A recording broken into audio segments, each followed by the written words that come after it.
말씀 빌립보서 1장 7절 말씀입니다.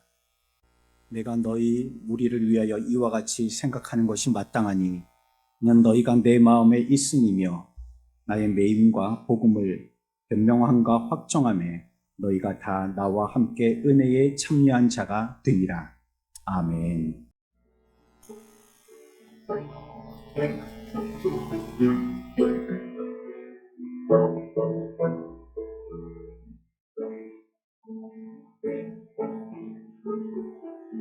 우리가 꿈꾸는 나라 그곳을 위해 보라 고개 잡히지는 않아도 믿음으로 그곳을 보내 그곳이 싶구나기에 우리가 함께한 꿈을 꾸기에 아무것도 없는 자 같으나 모든 것을 마친다로다 사막의 샘이 넘쳐흐르고 바다와 어린 양이 뛰노를 그리고 어린 독사들의 손과 구에 그곳에 하나님의 나라가 사막의 샘이 넘쳐흐르고 바다와 어린 양이 뛰노를 그리고 어린이 독사들의 손과 구에 그곳에 하나님의 나라가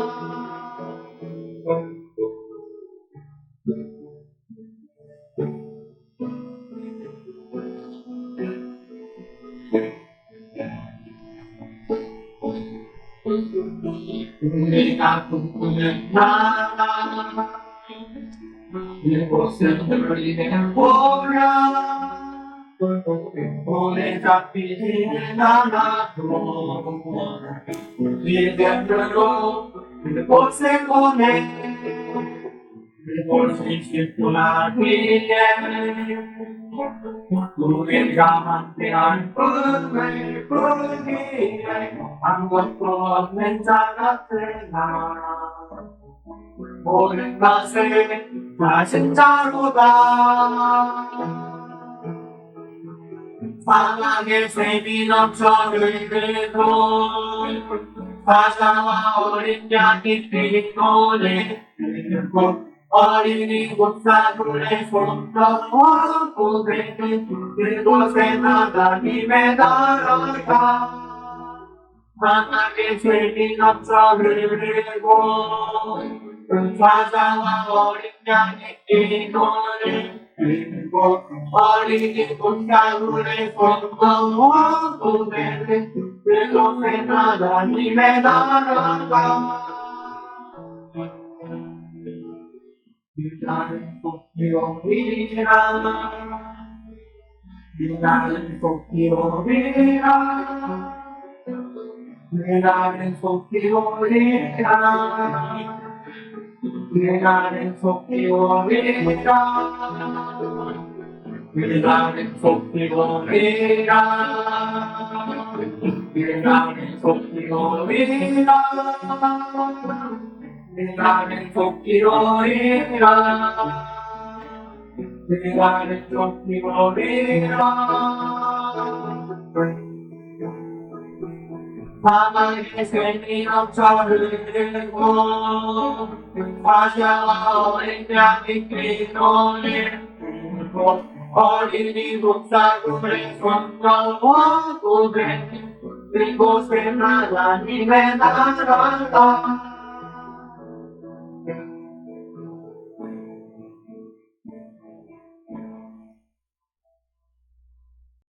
경남하고 경북에 큰 불이 나서 많은 피해를 입고 또 사람도 많이 해양을 받았죠. 어제 신문에 보니까 그렇게 나더라고요. 사람들의 많은 노력들도 중요했지만 잠시 내렸던 4mm의 비가 전체들의 소화에 지대한 영향을 줬다라고 이렇게 내용이 나와 있었습니다. 우리의 노력이 어떤 부분에서는 많은 일을 하는 것 같지만 하나님께서 행하시는 일들에 비하면 그것이 소수점 이하도 안 되는 줄 알아요. 이 시간에도 하나님이 우리에게 삼위일의 은혜를 내려주시기를 축원합니다. 하나님께서 그와 같이 하시기만 한다면 우리가 죽으라고 하고 총동원해서 하고 애를 써서 잠을 안 자고 하는데 안 되던 일들이 하나님이 되게 하시면 되어질 줄 믿습니다. 오늘 우리가 읽었던 본문에서요, 교회 역할을 먼저 말씀하시고 앞에서는, 그리고 이제 빌립보 성도들이 자신의 일에 함께 참여했다, 이걸 칭찬하는 그런 글이 되겠습니다. 교회의 역할을 말하고 그 교회의 역할에 같이 동참한 빌립보 성도들의 아름다운 면, 이런 것들을 얘기하고 있는 내용이고요. 그게 1장 전체적인 모든 부분에 다 스며 있는 내용들입니다. 사도의 설명에 따르면 교회라는 것은 여러 사람들이 모이는 곳이지만 메시지는 하나다라고 얘기하고 있어요. 우리가 무지개 색깔처럼 다 서로가 다른 것들을 추구하고 다른 환경에서 자란 그런 성별로든 나이로든 여러 다양한 면에서 그런 사람들이지만 그러나 메시지는 하나다라고 얘기하고 있고 또 그 같은 진리를 듣고 또 믿는 곳, 그곳이 바로 교회다, 이렇게 얘기를 하고 있습니다. 이것이 각 사람으로 하여금 교회가 되게 하는 것입니다. 그러니까 교회는 어떤 장소의 의미를 우리는 강조하기가 쉽지만 바울이 말하는 것은 메시지가 하나여야 한다고 얘기하고 있어요. 그래야지 교회가 된다고 얘기하고 있어요. 그래야지만 교회가 되는 것이고 그래야지만 그리스도인이 되는 것입니다.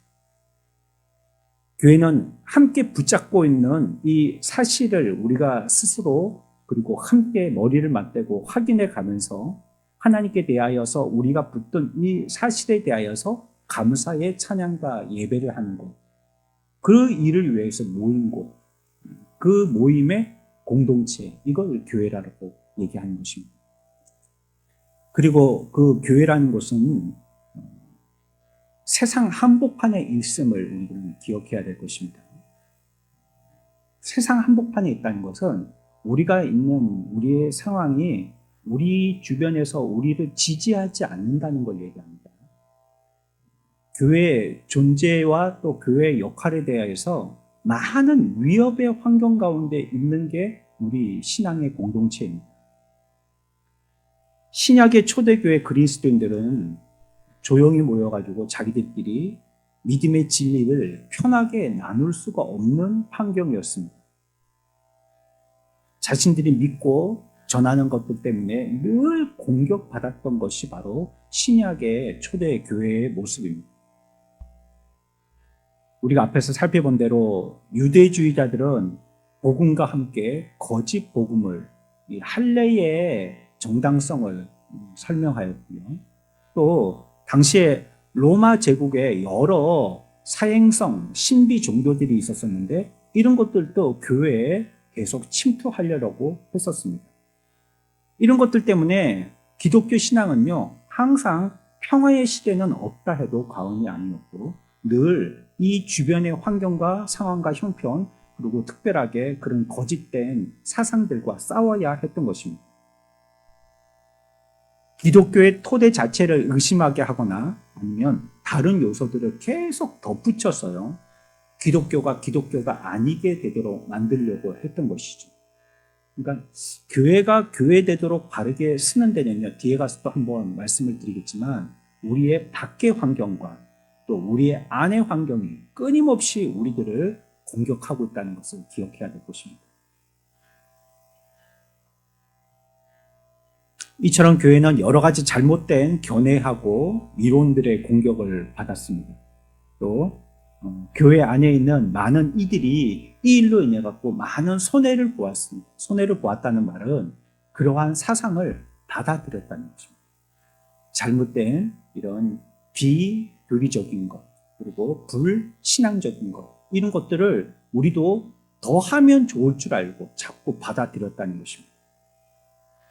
그래서 보면 신약의 그 서신서들은 보면 서신서들에 흐르는 공통적인 어떤 그 표현의 특징 같은 게 있는데 그게 뭐냐면 매우 논쟁적으로 설명을 해놓고 있다.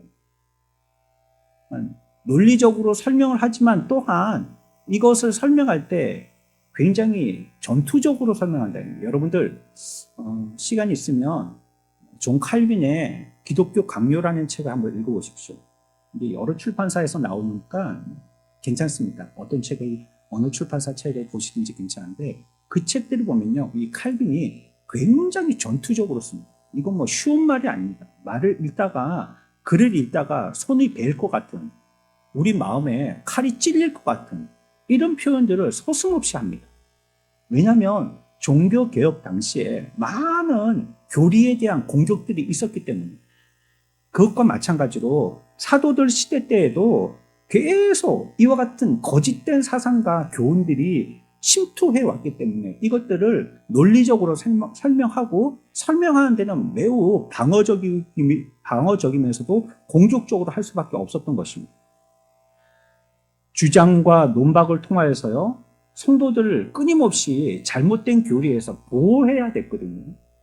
그들이 지켜지도록 해야 됐거든요. 그러려면 어떻게 해야 되겠습니까? 나도 싸우는 수밖에 없는 것이었습니다.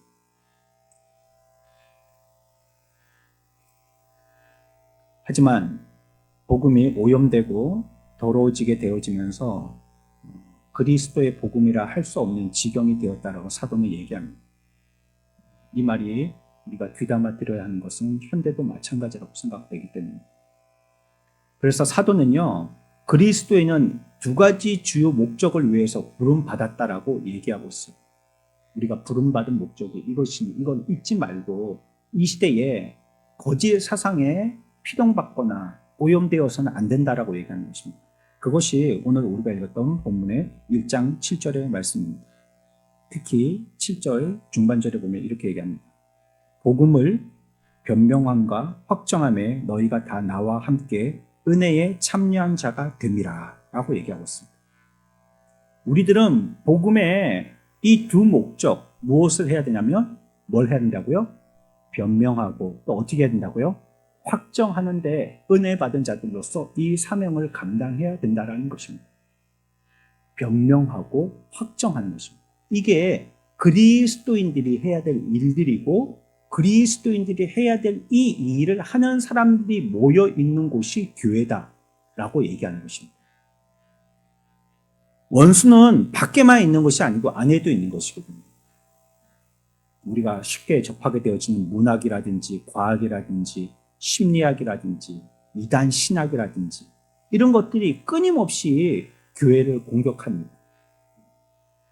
며칠 전에 넷플릭스에서요, 한국 교회를 뭐라고 설명하냐면요, 격렬하고 위험하다. 한국 교회는 격렬하고 위험하다 라고 비판하는 감독이 있는데 연상호라는 감독입니다. 이 감독이 얼마 전에 계시록이라는 영화를 개봉했습니다. 며칠 됐기 때문에, 한 일주일쯤 됐기 때문에 보신 분들도 계시는지 모르겠어요. 아주 주인공이 유명한 젊은 청년이죠. 그리고 이 영화에 대해서 한 영화 평론가가 뭐라고 얘기했냐면요, 이 시대는 믿음보다도 의심의 수치를 높여야 된다라고 얘기했어요. 믿음이 사회를 무너뜨리고 혼란스럽게 하고 있다. 어떤 것도 믿음을 의지하지 말아야 된다라고 얘기했어요. 이게 한국 사회가 나가야 할 방향이라는 것입니다. 오늘날 특히 기독교, 교회, 목사가 주제가 되어서 많은 영화들이 계속 개봉되고 있는데 그 영화들을 보면 거의 다 부정적인 영화. 먼저 우리들은 그 영화들을 볼 때에 스스로 반성해야 되겠죠. 왜 이렇게 사회에 부정적인 이슈가 될 수밖에 없었는지 하는 이 문제를 우리들도 한번 생각해 봐야 될 것입니다. 하지만 그렇다고 하더라도 그것이 다 맞다라고 수용하는 것도 우리를 위험하게 만드는 것입니다. 그냥 심리적으로 그런 거야. 마음이 그래서 그런 거야. 어디 가서 우리가 상담 치료 받으면 다 해결될 거야. 아니면 오늘날 또 우리를 위험에 처하게 하는 이단적인 신학 같은 것들. 근데 한국은 좀 정서적인 특징이 있어서요. 신학의 부분으로 한국교회가 흔들리기보다는요. 이단의 정서로 한국교회가 흔들리는 경우가 많습니다. 그러니까 신학적으로는 보면 우리들도 예전부터 성경 공부들을 차차 많이 해오신 분들이라 뭐 특별하게 어떤 것이 잘못됐는지에 대해서 꼬치꼬치 반론을 제기하기는 힘들지만 들어보면 저건 좀 이상한데 정도는 판단하시거든요. 그 정도만 하셔도 되는 겁니다. 그 정도만 하셔도. 욕심을 낸다면 뭐가 잘못됐는지까지 판단한다면 좋겠지만 그게 잘못됐구나, 옳구나 정도까지만 판단하셔도 돼요. 근데 이런 것들로 인해서 신학적으로 잘못되어서 이단에 빠지는 분들보다도요, 정서적으로 끌리는 겁니다. 이단들이 한국교회에 들어와서 신학으로 싸우질 않아요. 처음에 정서로 다가오는 겁니다. 외로운 사람들, 아니면 어떤 뜨거운 열정이 있는 사람들, 아니면 자기의 열정을 누가 알아주지 않아가지고 다른 사람들에게 이상한 사람으로 취급받는 사람들. 이런 사람들의 특징은 주변에 친구가 많이 없거든요. 그런 사람을 이단들이 기가 막히게 알아봅니다. 그래서 어떤 이단은 정말로 그 사람하고 단짝이 되어서 온 교회 성도들이 한 명도 하지 않는 콩팥을 직접 이식하는 데까지 자기가 수여자가 되면서 그 사람을 자기의 이단 교회로 끌고 가는 사례도 있었어요. 누가 하겠습니까? 성도들은 사랑한다고 얘기하지. 아무도 하지 않는데 그 사람은 진짜 사랑한다 하면서 자기의 장기를 떼줬단 말이에요. 그러니 그 사람한테 안 넘어가고 말겠어요. 신학의 어떤 부분보다도 그 사람에게 대한 정서적인 부분이 끌리니까 그래 따라가는 겁니다. 이 사람이 불평하고 저 사람이 불평할 때 같이 맞장구를 치면서 그치, 우리 교회는 왜 그래? 아니 우리 회장은 왜 이러는 거야? 아니 우리 분과의 부장은 왜 저렇게 하는 거야? 아니면 우리 권사님은 왜 저렇게 하는 거야? 우리 장로님은 왜 그래? 우리 목사님은 왜 그래? 이런 얘기하는 사람들도 기가 막히게 선별해내서요. 그런 사람들은 모집합니다. 근데 얘기하면 그게 그렇게 콩짝이 잘 맞는데 나중에는 그런 사람들을 모아가지고 교회를 해야 하는 무리로 밖에서 누구 한 명 모셔다가 강의 들어보자. 공통적으로 그렇습니다. 근데 거기 나갈 때는 꼭 가르치는 성경 공부 교사가 목사는 아니래요. 뭐 선교사든지 뭐 교사든지 무슨 강사든지 이렇다는 거예요. 이런 의해 가지고 우리가 많은 피해를 보았죠. 이럴 때 우리들이 뭐 해야 됩니까? 가만히 있어야 될까요? 성경은 이럴 때 우리들에게 필요한 것이 바로 오늘 7절에서 얘기하고 있는 것처럼 뭐 해야 된다는 거예요? 복음에 대해서 변명해야 된다. 이 변명함이라는 것은요, 이 그리스어에서 쓰고 있는 이 단어의 특징은 법정에서 고소당했을 때 내가요, 자신을 보호하면, 변호하면서 판사에게 답변한다는 의미로 쓰인 말입니다. 그게 변명이에요. 그러니까 내가 고소당했는데 나의 고소는 부당합니다를 갖다가 설명할 때 하는 말, 그게 변명이라는 거예요. 그러니까 뭐가 잘못됐고 뭐가 옳고 이걸 구분해서 얘기해 주는 거죠. 오늘 읽었던 7절과 같은 말씀은요, 같은 장의 16절에서도 같이 설명되고 있습니다. 우리 1장 16절 같이 읽습니다. 시작.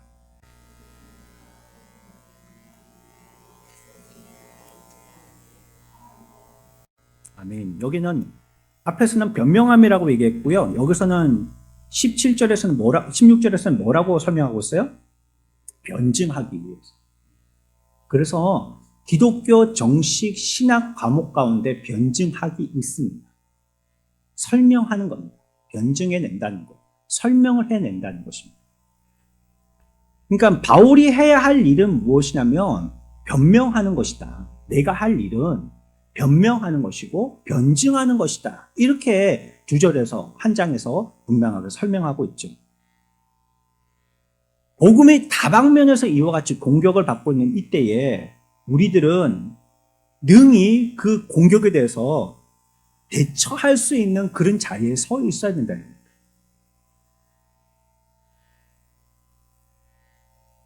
사도는 모든 그리스도인이 적극적으로 이 일을 해야 된다는 것입니다. 우리가 교회라면, 내가 교회라면 나와 같이 이 일을 해내야 된다는 것입니다. 뭘 해요? 변명하는 자가 돼야 된다. 변증하는 자가 돼야 된다.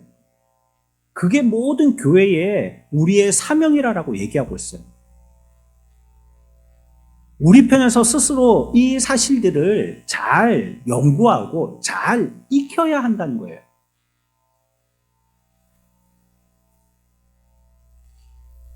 우리는 성경 공부 한 과정 지나가면 했다 하고 다시는 안 하잖아요. 나 옛날에 그거 했는데. 그러고는 다시는 안 합니다. 하지만 이단들은 그렇게 안 합니다. 얼마나 사골 끓이듯이 우려먹는지 모릅니다. 머리에 그것이 아주 뿌리를 내리도록 반복합니다. 유대인의 학습법의 특별함이 뭡니까? 반복학습이잖아요. 반복학습. 끊임없이 반복하는 겁니다. 군인들이 신병훈련소에 들어가서 제대할 때까지 교본을 반복하는 겁니다. 1과 했다고 2과 새로운 책 갖고 오는 게 아니에요. 우리 아버지가 보던 그 교본, 그 자식대가 그 교본 가지고 훈련받는 거예요. 그래서 계속 수년을 그렇게 반복하다 보니까 몸이 반사적으로 움직이는 겁니다. 내가 생각을 안 해도. 우리들은 우리 편에서 이런 변명하는 자, 변증하는 자가 되기 위해서는 자꾸 익혀야 돼요. 한 3년 전에 내가 이 과정을 공부했다 할지라도 지금 생각해보니까 책도 어디 있는지 다 없어져 버렸고, 뭐 책 제목도 아득하고, 뭐더라 그게 뭐 섬이었나 삶이었나 잘 모르겠고. 그렇다면 공부 다시 해야 해요. 그 사람을 무시하는 게 아니고요. 그래야지 우리가 변명할 수 있지 않겠어요? 나 니하고 싸우기 싫다 이러면 그거 지는 겁니다.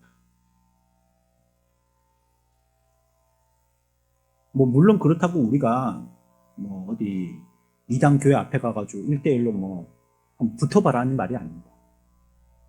그들이 뭐가 잘못됐고 우리가 뭐가 옳은지 정도는 알아야 될 거 아니에요.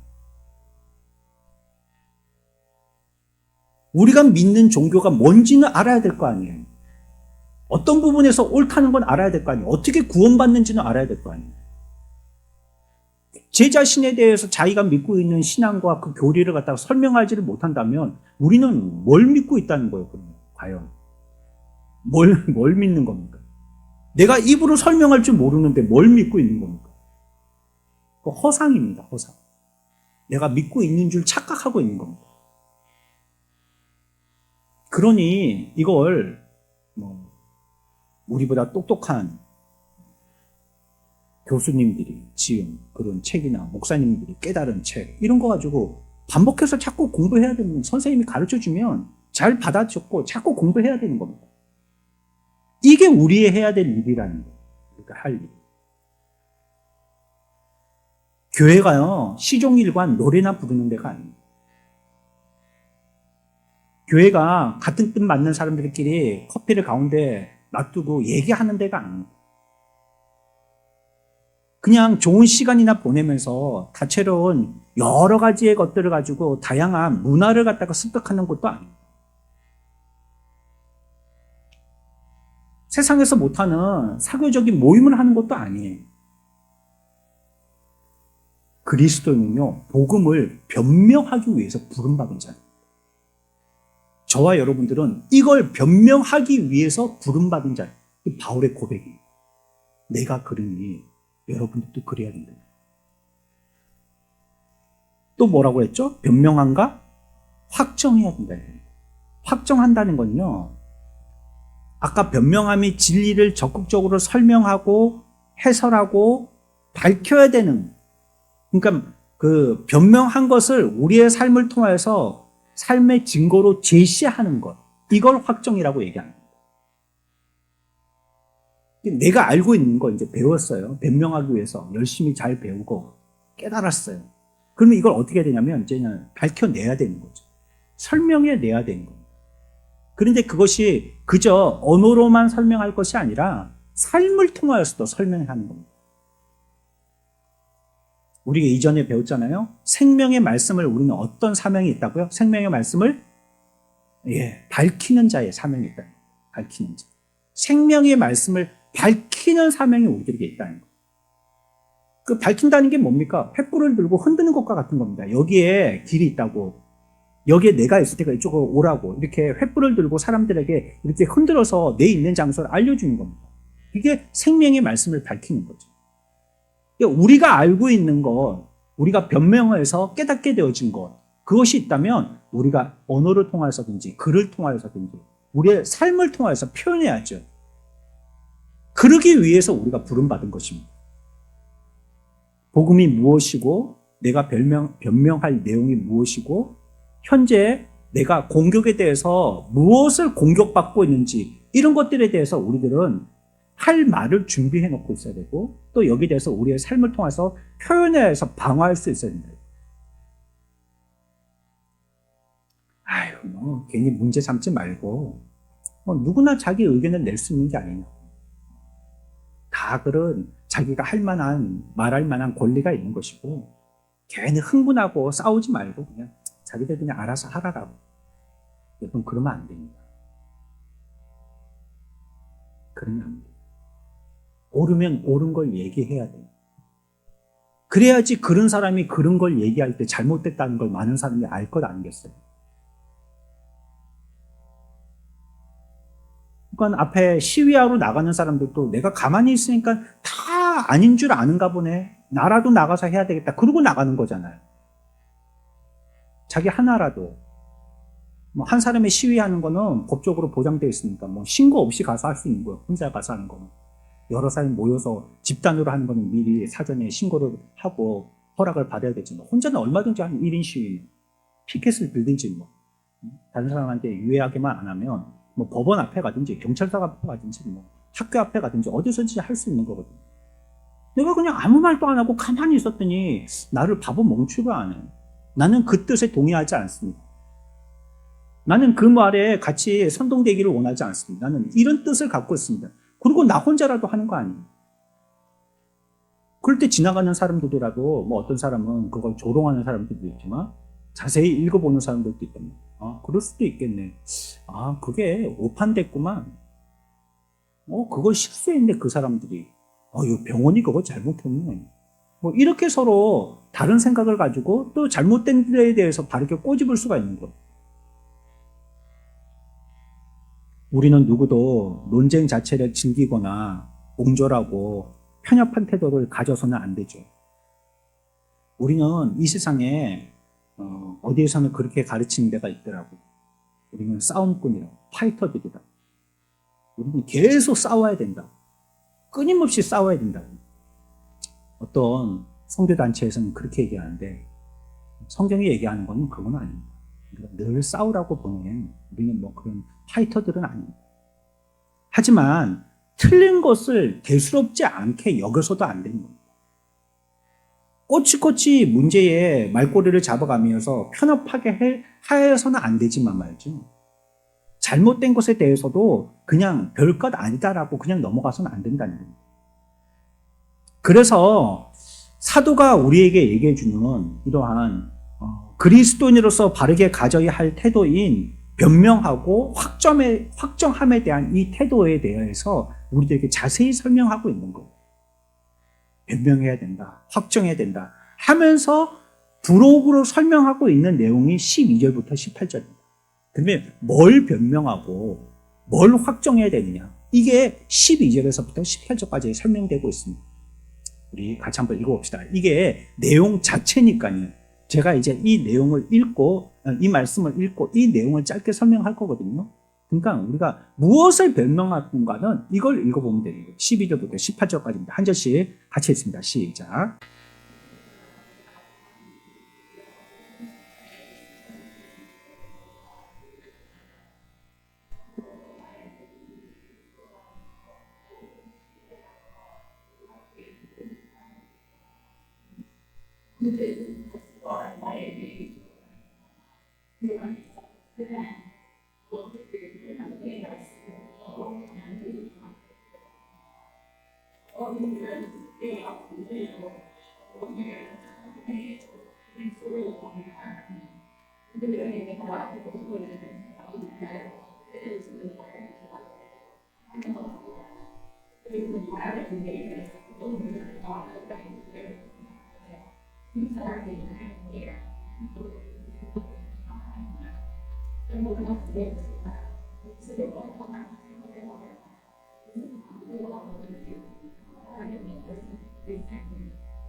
아멘.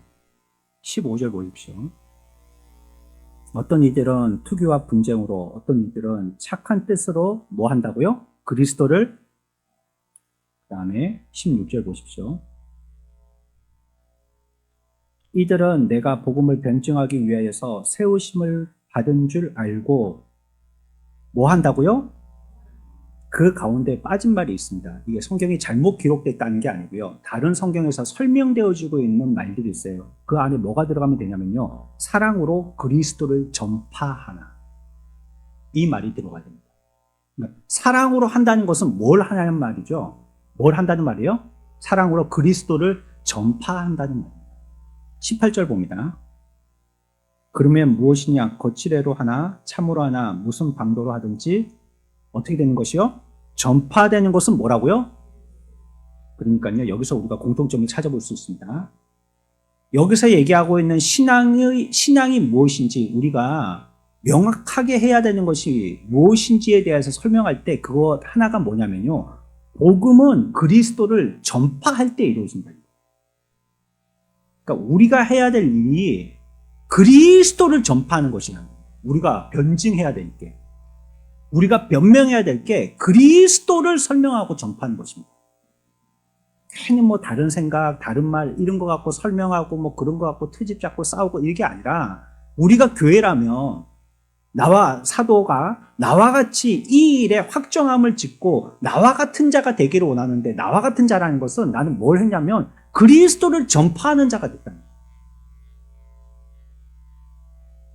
기독교 교회의 직접적인 기원이고요. 역사적인 기원인 이 최초의 그리스도인들이요. 이들이 뭘 했는지 보면 됩니다. 그래서 우리는 항상 성경으로 회개하는 작업이 필요하거든요. 그럼 막 무슨 문제가 발생했을 때 우리가 어떻게 할까 머리를 맞대고 TF 만들라고 회의만 할 게 아니고요. 성경에서 뭐라고 했는지 이것보다 좋은 방법이 여기 정답이 있거든요. 우리가 모여서 뭘 해야 된다면 모여서 회의하는 게 아니고요. 모여서 성경을 읽어야 됩니다. 성경에서 뭐라고 얘기했는지. 교회에서 정답을 찾는 거는 누구의 주장을 세우기 위함이 아니잖아요.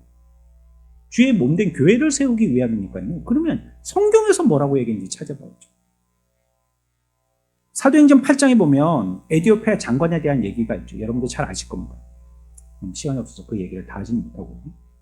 이 사람이 예루살렘에 다녀오는 길인데 읽고 있던 책의 내용이 이사야서 53장을 읽었습니다. 십자가를 지고 가는 어린 양이 관계된 얘기죠. 근데 읽어봐도 이게 뭔 말인지 모르겠어요. 이렇게 고민할 때 마침 하나님께서 계시하셔가지고 에디오피아 장관 옆으로 누가 가게 하냐면 빌립이라는 사람이 가게 합니다. 빌립 보고 가라 했거든요, 하나님. 가다 보면 그 사람 만날 거라고 얘기했거든요. 그래서 이 에디오피아 장관에게 빌립이 묻습니다. 읽는 것을 깨닫니? 읽는 것을 깨닫니? 네가 지금 읽고 있는 이사야 53장이 뭔 말인지 알겠냐? 이렇게 물어보는 거예요. 모르겠다고 그랬죠. 내가 무슨 말인지 도무지 이 말이 무슨 말인지 설명해 주는 사람이 없어서 모르겠다고 그랬죠. 그랬을 때 8장 35절입니다. 사도행전 8장 35절 이렇게 얘기합니다. 같이 읽습니다. 시작. 무엇을 가르쳤습니까? 그걸 가르쳤습니다. 옛날에 신약의 초대에 사도들이 가르친 건요. 뭘 가르쳤어요? 예수 가르친 겁니다. 바울과 실라가요. 자기를 갖다가 핍박하던 간수 있죠? 이 빌립보라는 곳에서 간수가 있었었는데 이 간수에게 내가 어떻게 하면 구원을 얻죠? 질문을 하니까요.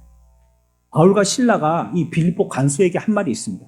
사도행전 16장 31절입니다. 뭘 가르쳤는지 같이 들어봅시다. 시작.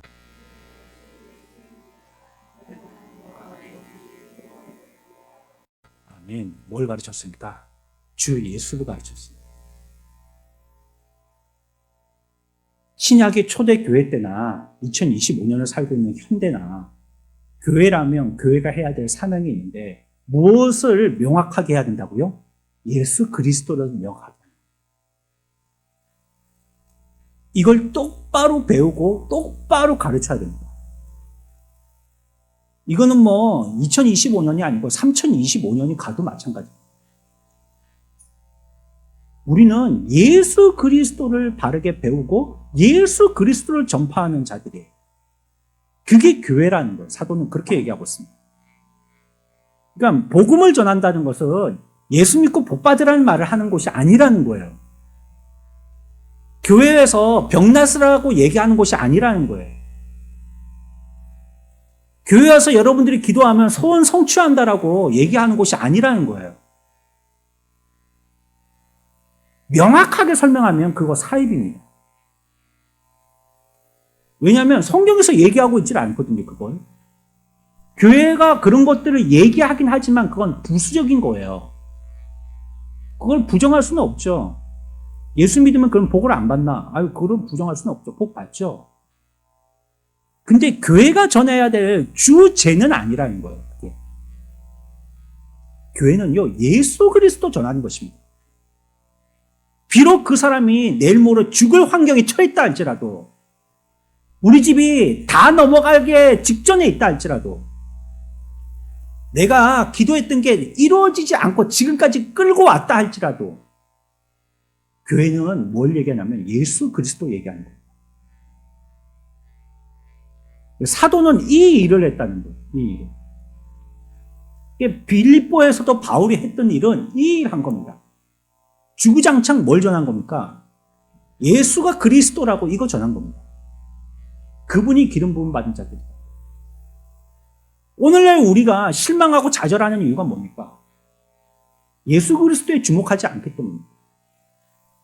하늘에서 떨어지는 떡고물에 주목하기 때문입니다. 아이고, 빨리 부자 안 되나.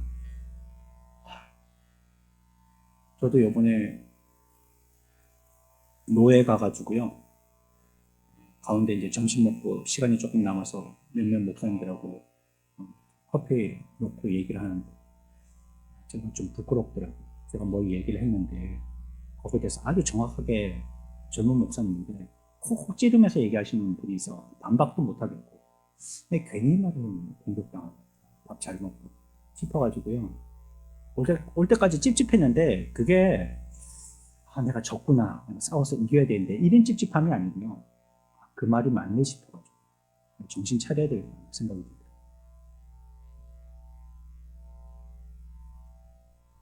항상 바울은 이거 얘기했어. 어디 가든지 전한 것이 딴 거 얘기한 게 아니에요.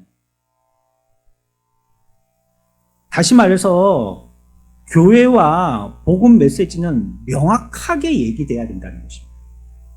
착하게 살아라고 모호하게 얘기한다든지 육신에 복 받고 살아라고 또 어떤 거는 보편적으로 그냥 그 사람들에게 어떻게 하면 잘 된다 권면하는 거라든지 단순하게 도덕적으로 어떻게 호소하는 거라든지 어려울 때 그냥 어깨에 토닥여주는 이런 말이라든지 이런 것들은요 복음이 바르게 세워지고 복음이 심겨졌을 때 나타나는 결과예요.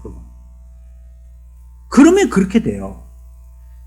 복음만 바로 들어가게 되면 환난 풍파가 와도 폭풍 가운데 주님 타고 가신 배는 평안하게 그 뱃속에서 주무시는 것처럼 평안할 수 있어요.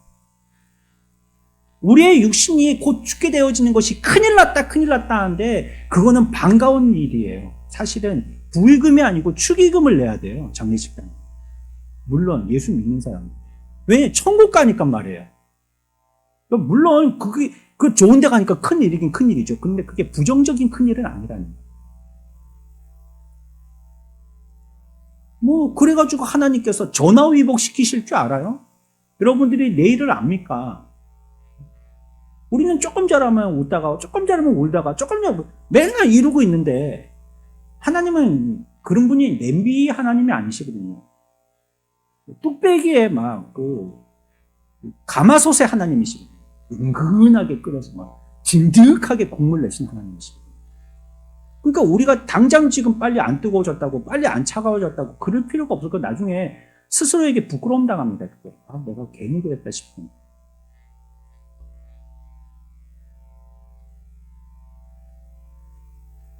진리 여부를 판단하는 기준은요, 그리스도를 전파했느냐는 것입니다. 여러분, 목사에게 저번에 그거 설교했지 않느냐고 그 말 하면 안 됩니다. 제가 오늘 예배 이제 지금 제가 30분에 내려오는데 계단 내려오면서 문득 그런 생각이 들더라고요. 어떻게 보면 목사는 참 쉬운 일 하는 사람이에요. 제가 설교한 거 준비해가지고 이렇게 어깨에다가 끼고 오면서 그런 생각을 했던 거예요. 목사는 참 쉬운 일 하는 사람이다. 목사는 나와가지고 예수 그리스도만 전하면 되는 게 아니야. 저번 주에 또 했는데요. 원래 그런 거야. 이렇게 얘기하면 되거든요. 교회는 원래 그런 거야. 뭘 들으려고? 목사가 얘기할 말은 예수 그리스도밖에 없어. 지난주에도 했고 1년 전에도 했고 10년 전에도 했고. 그러면 앞으로는 뭘 설교하실 거예요? 정해졌어. 예수 그리스도밖에 없어.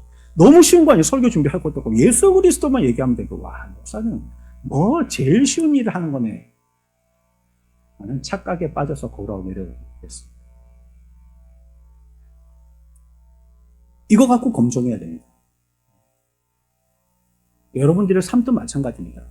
내가 지금 복음에 대해서 명확하게 붙들리는 삶을 살고 있는지 자기를 확인해 보려면 내가 정말로 내 삶에 바울이 우리에게 요청하고 부탁한 것처럼 복음을 변명하는 삶을 살고 있는지 자기 자신이 그리스도 중심인지 살펴보시라는 거예요. 여러분이 왜 슬퍼합니까? 지금 그리스도 때문에 슬퍼해야 돼요. 슬퍼한다며. 왜 기뻐합니까? 그리스도 때문에 기뻐해야 돼요. 왜 걱정합니까? 그리스도 때문에 걱정해야 됩니다. 그거 아니면 다 가짜입니다. 가짜예요, 가짜 그거. 호 불면 날아가는 겨자씨 같은 거란 말이에요. 겨자씨라는 그 딩기, 겨 같은 거라는 거. 바람 불면 날아가는 그 알맹이가 아니고. 왜냐하면 우리가 구원받은 원리가 여기서부터 시작된 거거든요. 내가 오늘 예배드리겠다고 나와 있는 그 생명의 씨앗이 거기서부터 시작하는 거예요. 예수 그리스도로부터 생명이 우리에게 전해진 것입니다. 그러면 여기서 기원되지 않은 건 전부 가짜 아닙니까? 그게 이단이고 그게 사입이잖아요. 그게 우리 가운데에. 끝이 다르니까 이단 아닙니까? 처음엔 잘 시작했다가. 그리스도가 중심에 있는지 살펴보세요. 내 중심에 그리스도가 있는지. 그것 때문에 내가 기뻐하고 슬퍼하는지 그거 살펴보시란 말이에요. 내가 살고 있는 내 삶의 핵심이 그리스도인지 살펴봐야 된다는 말이에요. 여러분들이 그리스도 없이도 살 수 있다. 그것도 심각한 거 아닙니까? 난 돈이면 되지 그리스도 없어도 된다. 어떤 직장 돈 많은 되지 뭐 그리스도는 두 번째다. 그러면 이건 심각해지는 겁니다. 그래서 그리스도인이냐 아니냐의 시금석이 그겁니다. 내가 복음의 핵심인 그리스도를 변명하는 삶을 살고 있는가예요. 이런 시금석으로 판단해 볼 때요. 기독교로 알려져 있는 많은 것들이 사실은 기독교가 아니라는데 동의하지 않을 수 없어요. 그게 왜 기독교예요? 그게 어째서 복음이라는 거예요? 예수 그리스도 한마디도 나오지 않는 거예요.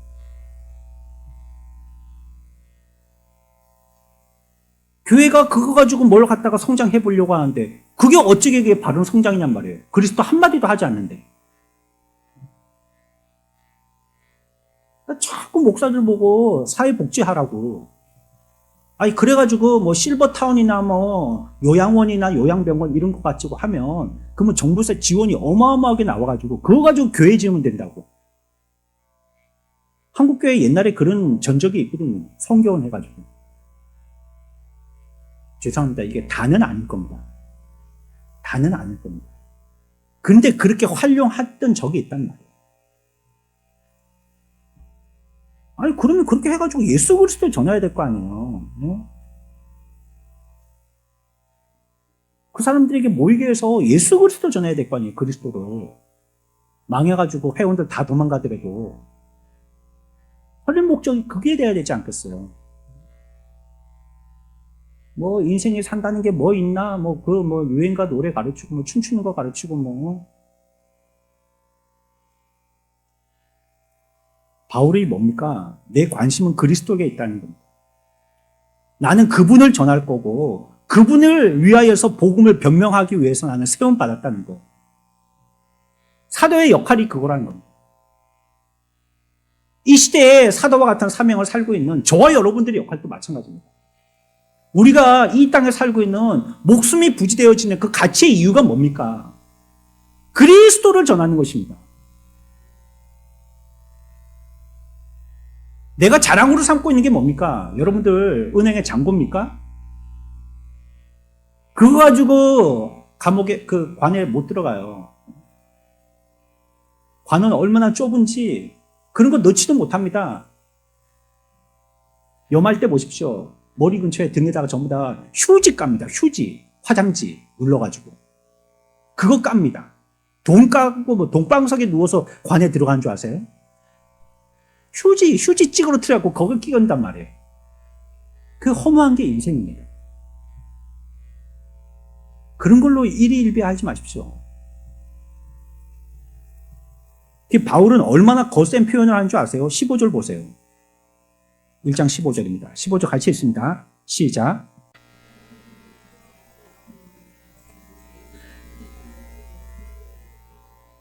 이게 왜 거친 표현이냐면요. 어떤 이들은 뭐로 그리스도를 전파한다고요?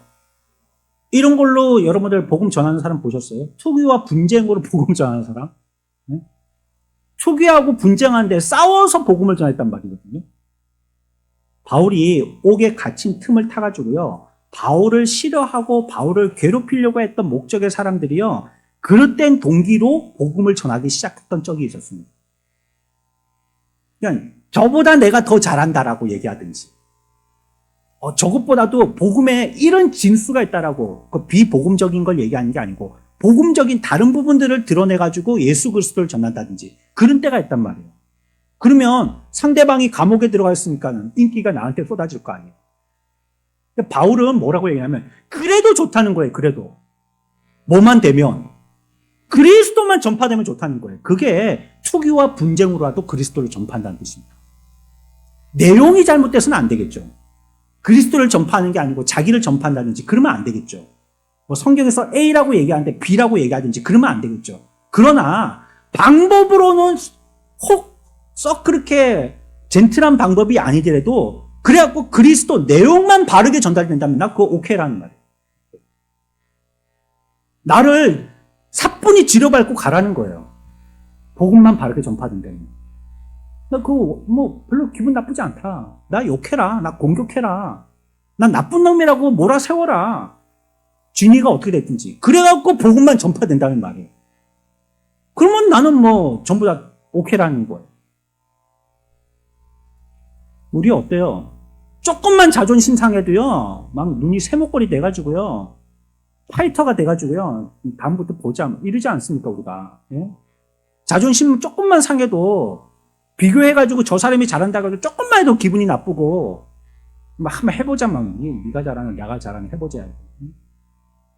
이렇게 하지 않습니까? 근데 바울은 아예 그런 생각은 하지도 않았다는 거예요. 그의 시작에서부터 끝까지가 그리스도의 복음을 전파하는 것 그거였기 때문에 거기에 어떻게 되는지 도움이 될 만한 것이 있다면 다 써먹으라는 거예요. 내 이름을 팔아서라도 써먹으라는 거예요. 사도는요, 교리가 잘못된 거 인정하지 않아요. 유대주의자들에 대해서 절대 용서하지 않죠. 우리가 앞에서 3장에서 봤지 않습니까? 양해해 주지도 않습니다. 여지 주지도 않습니다. 무조건 총 쏘듯이 정죄해버립니다. 잘못된 교리에 대해서는. 그러니까 교리의 불법적인 것은 논의의 여지가 없다고 생각합니다. O 아니면 X지. 어중간한 건 없다. 세모는 없다는 거예요. 교리에 대해서는. 갈라디아 1장 8절. 그래서 뭐라고 얘기하는지 보셔요. 바울이 이와 같이 단호합니다. 시작.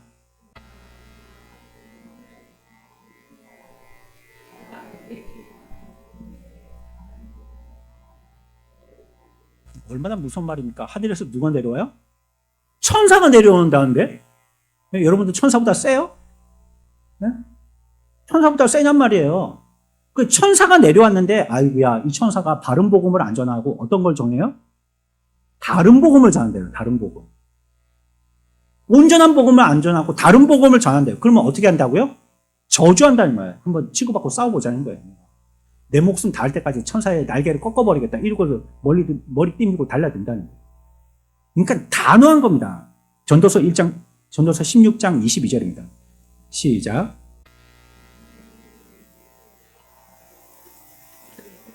아멘. 사도의 사명, 목사의 사명은 축복하는 겁니다. 그래서 예배가 다 마친 다음에 목사가 기도할 때 무슨 기도합니까? 축복 기도. 그게 축도잖아요. 목사의 사명은 그거 하는 겁니다. 사도의 사명도 그렇죠. 근데 저주할 때가 있어요. 뭐와 부딪힐 때? 복음과 부딪힐 때는 저주합니다. 길이길이 망하리. 영생하도록 망하리. 자손 3, 4대까지 망하리. 1000대까지 망하리. 복음과 교리와 부딪힐 때는 그렇게 됩니다. 사도가 얼마나 단호합니까? 분명하죠. 여지가 없는 겁니다. 바늘 끝도 안 들어가는 것이에요. 하지만 어떻게든지 동기가 어떻게든지 그리스도가 전해지기만 한다면 나는 그거 괜찮다는 거예요. 그건 괜찮다는 거예요. 내 이름을 갖고 뭐 껌 씹듯이 막 씹어도 괜찮다는 거예요. 복음만, 그리스도만 전파되라는 거예요. 그리스도만. 이겁니다. 그러니까 복음을 변명한다는 것은요, 누굴 전하는 것이라고요? 그리스도를 전하는 것입니다. 짧게 한마디만 하고 마칩니다. 그렇다면 예수 그리스도를 전하는 것인데 내용도 알아야 되잖아요. 그럼 뭘 전하는 것이냐? 그리스도의 뭘 전하는 것이냐? 그리스도의 실제를 전하는 것입니다. 실제. 내가 상상해서 만들어낸 스스로의 스토리 말고 성경에 있는 스토리를 얘기하는 거란 말이에요. 그리스도를 전한다는 것은. 그게 뭡니까? 나사렛에서부터 시작하는 것.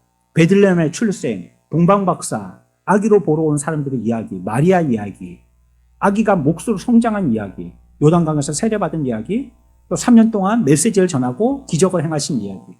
이거 그대로 얘기하는 겁니다. 보세요. 그 얘기를 여러분들과 저가 어떻게 알고 있죠? 여러분, 예수님이 뭐 베들레헴에 나셔갖고, 그래, 뭐 마리아가 배불룩 해갖고, 그래갖고 애를 동정녀의 몸으로 낳고, 뭐 그래갖고 세례 받으시고, 뭐 이적과 기적을 행하시고, 그걸 여러분들이 어떻게 아냔 말이에요. 여러분들 어떻게 알았어요? 성경이 기록해서 얘기했기 때문에 아는 거 아닙니까? 오늘날 우리의 사명이 그거라는 거예요. 그 사람들이 보고 기자가 되어서 그걸 기록하고, 눈으로 확인해가지고 기록하고 서술하고 했던 거 있죠? 그것처럼 여러분들도 우리의 선배나 우리의 신앙의 이와 같은 선조들로 통해서 전수받은 거 있죠? 그걸 사실 그대로 우리들도 성경과 같이 전하는 겁니다. 이게 우리가 할 일이에요. 그러니 이 책은 성경입니다.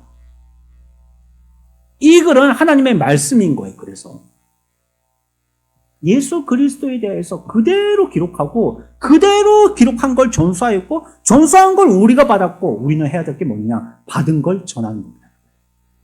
예수 그리스도에 대해서. 근데 자꾸 듣다 보면 재미가 없습니다, 사실. 같은 말고 한두 번이지. 그러니까 이 말씀을 통해서 이렇게도 설명하고 저 말씀을 통해서 저렇게도 설명하지만 여러분 그렇다고 주제가 계속 흐트러지는 거 아닙니다. 계속 한 주제를 따라서 가고 있는 겁니다. 뭡니까? 예수는 그리스도시다. 이거예요. 성경의 맥은 그렇게 관통하는 겁니다. 모두 예수는 그리스도시다라고 얘기하고 있고 우리가 전해야 될 것도 뭐 이런 식으로 표현하고 뭐 이런 전도법 저런 전도법이 그 좋습니다. 그런 전도법 쓰면 좋은데 결국은 마지막 가서 뭘 얘기해야 되냐면 예수가 그리스도시다. 이거잖아요. 이거 안 했다면 헛수고 한 겁니다. 사실. 교회는 어떤 곳입니까? 교회는 믿는 자들의 모임이에요. 그리고 그 믿는 그 믿음의 실체를 전파하는 자들의 모임. 오늘 우리는 교회입니까? 예수가 그리스도이심을 믿으십니까? 아멘. 그러면 일단 교회 됐습니다. 그 다음에 사도와 같은 사명을 완수해야 되죠. 뭐 해야 됩니까? 이 믿은 내용을 전파해야 돼요. 그래야지 교회라는 거예요. 우리는 이 같은 장소에 모여서 같이 노래하고 기도하고 말씀드리면 우리가 교회가 된 것처럼 착각하지만 사실은 반교회뿐이 안 됐다는 거예요. 내가 그걸 진실로 믿고 내가 확정해서 변명할 정도로 알고 된다면 그걸 갖고 어떻게 돼요? 나가서 확정한 삶을 살아야 된다는 것입니다. 슬픈 일이 있어도 슬퍼하지 말고 세상처럼 세상 일로 인해서 기쁜 일이 있어도 너무 그게 속으로 비행기 탄 것처럼 올라가지 말고 땅이 꺼진 것처럼 원망 불평하지 말고 한숨 쉬지 말고 확정한 삶을 사는 그리스도가 예수가 그리스도라는 걸 갖다가 우리는 넉넉한 삶으로 차분한 삶으로 표현해내야 된다는 것이. 여러분들 안팎에 분명히 공격이 있을 겁니다. 다음 주에도 분명히 이 말씀에 대한 공격이 있을 것입니다. 우리는 믿음을 위해서, 이 영광스러운 믿음을 위해서 그래서 싸워야 됩니다. 일부러 빌미를 만들어서 싸우려고 할 사람, 이런 사람이 되자는 말이 아니고 이 복음을 위해서요. 믿음을 위해서 그런 것입니다. 각자 그리스도를 전파하고 온 교회가 그리스도를 전파할 수 있도록 하기 위해서 기도의 동력자가 되어야 됩니다. 기도 외에는 할 수 없다고 합니다. 기도해야 합니다. 이 일로 통해서 성령께서 기뻐하시고 그 성령께서 기뻐하시는 교회라면 하나님께서 부흥하는 역사와 각성케 하는 역사가 일어나게 되어질 줄 믿습니다. 저와 여러분들의 삶에서도 그렇습니다. 내가 과연 내 실체와 정체가 무엇인지 예수 그리스도라는 리트머스를 담가 보십시오. 예수 그리스도가 우리의 중심이 있는지 그 리트머스를 여러분들 마음에 담가 보시란 말이에요. 무슨 색깔로 변하는지. 빨간색인지 파란색인지 모르겠어요. 참된 사도와 같이 우리의 삶에서는 변명한 것, 확정한 삶이 되어지는 저와 여러분들의 삶이 되시기를 축원합니다.